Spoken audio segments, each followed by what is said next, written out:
Welcome back to The Price of Business. I'm your host, Kevin Price, talking to you about you and your business. I tell you right now, it's your business to be keeping track of what's happening in the Middle East. That's a dicey situation that gets worse by the moment. Got Frank Vernuccio on. He's a public policy expert extraordinaire and fun to talk to, a media personality in his own right. Frank, your website before we get started? USAGovpolicy.com. USAGovpolicy.com. What do you got for us this week? Well, we're looking, like everyone else, at the situation in Syria, which seems to be deteriorating by the second, made more of a mess by the lack of any clear direction by the administration. We were told today, actually late yesterday, that the administration is going to consider a strike on Syria in retaliation against the use of gas on Syrian civilians by the Syrian government. Mm-hmm. Which, from a humanitarian sense, seems to work. However, we were told that the leader of Syria, Bashar al-Assad, would not be targeted, would not be targeted, and there would be no carrier strikes, there would be no boots on the ground. So we're all kind of curious as to what the purpose of a strike would be if you're not targeting the leader who has engaged in these atrocities, and you're not really going to do a significant strike. Really, what's the sense? Yeah, there's all kinds of contradiction from this administration. I've heard Carney say, the press secretary, say in the same paragraph that any action that will be taken will not be for regime change, and at the same time they support those who are rebelling against the regime. And it's, you just sit there and go, huh? What exactly are you doing? What are you about? They don't know. Rush Limbaugh, I think, may have hit it best, and I'm not the biggest Limbaugh fan. In spite of the fact I agree with him on a lot of issues, his approach is kind of weird. But he may have put it best when he said that there's not a grown-up in the room. There's not a single grown-up in the room. There's not a single person that understands the implications of the public policies that they're pursuing.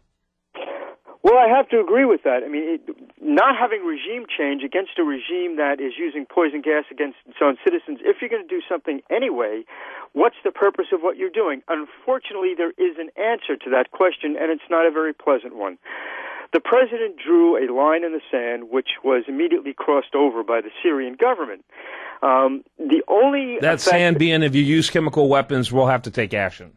Absolutely right. The only purpose, apparently, of the action that is being foreseen in this case is to simply say that the president did something about crossing the line in the sand.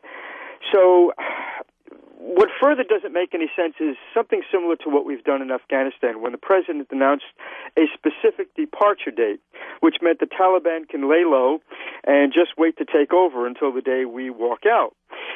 In Syria, the government of Bashar al-Assad can simply take all of his fighters, take all of his planes, helicopters, and so forth, put them someplace safe while the U.S. lobs a couple of cruise missiles at the airfields, and it'll be to no effect whatsoever. Telegraphing your punch just doesn't make any sense in this case, particularly if the purpose of it is not to encourage regime change. Mm-hmm. So It's a totally inept and incompetent approach to the topic. Yeah, and what's weird is there's no black and white perception as to what needs to happen. Assad's obviously terrible. But Coptic Christians in Syria are actually supporting his regime. Well, and unfortunately, in some parts of the Middle East, the dictator you know is better than the dictator you're not going to get? Or that you don't know, rather? To some extent. But you also bring up another fascinating issue, which is that American action, unless it particularly sides with a group that is acceptable to most of the world, will actually help Al-Qaeda in the exact same way that in Egypt, by the president's actions in reprisal to the Egyptian military fighting the Muslim Brotherhood wound up helping the Muslim Brotherhood. It seems that what this administration does, ineptly, inadvertently perhaps, helps those terrorist forces that are the most significant danger to the United States and to the West as a whole. It's a totally inept foreign policy. Yeah, no question about it. Talking to Frank Vernuccio, and by the way, I always encourage you to check out his website and provide some great information over there at usagovpolicy.com. And I don't blame the Coptic Christians at all. You know, I wouldn't want to see who's going to replace Assad. Whoever they replace is always worse than the one they already have. Well, we go back to the entire story of the Arab Spring. The Western press attempted to portray it as some kind of great advance for democracy. Very romantic, wasn't it? Yeah, great. And instead, what it simply did was put the worst elements of Islamic fundamentalists in control. Certainly not what we would consider a springtime for democracy by any kind of reasonable standards. Yeah. What was that song in that movie, Springtime for Hitler? Good gosh, yeah. What was that, the producers? Or something like that, yeah. By the way, it's interesting you bring that up because, you know, the similarities between what's been going on in Egypt with the purge of the Coptic Christian churches, schools, citizens, and so forth is very reminiscent of the Kristallnacht type of thing that happened in Germany. Oh, yeah. Churches are being burned. Coptic civilians are being killed. Coptic nuns were marched through Cairo with a tag saying that they were prisoners of war. It's really terrible, and yet that did not motivate this administration to say anything at all about their plight. Only when the Egyptian army, which has generally been pro-American, fought against the Muslim Brotherhood, did the Obama White House seem to get perturbed. It's a very, very bizarre thing to understand. I don't know whether the administration itself understands what they're doing. Yeah, absolutely. No question about it. We live in strange days indeed. So what do you see happening? I see something similar to what President Clinton did in 1990 when he thought there was an al-Qaeda outpost in a town in Africa. He lobbed a couple of cruise missiles, wiped his hands, declared victory, and walked away. Right now, unless something changes substantially, the same thing will happen here. Okay. Yeah, you don't see it spiraling into something like, also with Clinton, in Middle Europe that took place with Bosnia. Bosnia. Thank you. You don't see that type of thing happening. Not with this regime. I mean, and Obama's fighting for his political life in that he needs to get a majority in both houses of Congress in the next election cycle if he's going to do the finishing touches on his agenda. The only reason why he's been a little restrained is because he is fighting for that, don't you think? The 2014 elections, that's precisely correct. What's interesting about the Syrian situation, though, is that the president has bent over backwards not to comply with the War Powers Act and ask Congress's permission to move ahead.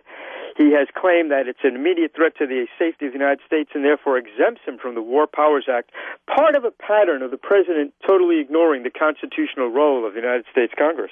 Yeah, of course. That's become fashionable, though, these days. You noticed that, haven't you? I mean, I think back of the second Bush, who believed that it was required for Congress to do a bailout of the automobile industry. It didn't make it through both houses of Congress, and he just used TARP money, and no one even blinked on either side of the aisle. I mean, they've become little dictators, haven't they?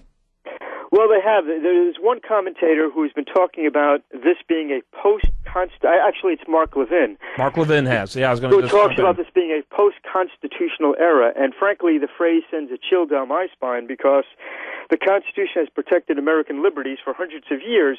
Without it, we simply have a government that's one-man rule, and that, of course, eventually devolves into a dictatorship. Yeah, that's exactly right. And what does it mean when you're no longer ruled by the Constitution? It means we no longer have rule of law. It creates chaos, which you've had a huge increase of that, which leads to eventually to dictatorship. And we see that in many sectors of the economy in our lives. Frank Vernuccio, very sobering discussion. His website, usagovpolicy.com. As always, thanks, Frank. My pleasure. Thank you. When we come back, much more for you. I do want to remind you the best content here. It shows up over there at usdailyreview.com. While there, like it on Facebook, follow it on Twitter. You're listening to The Price of Business.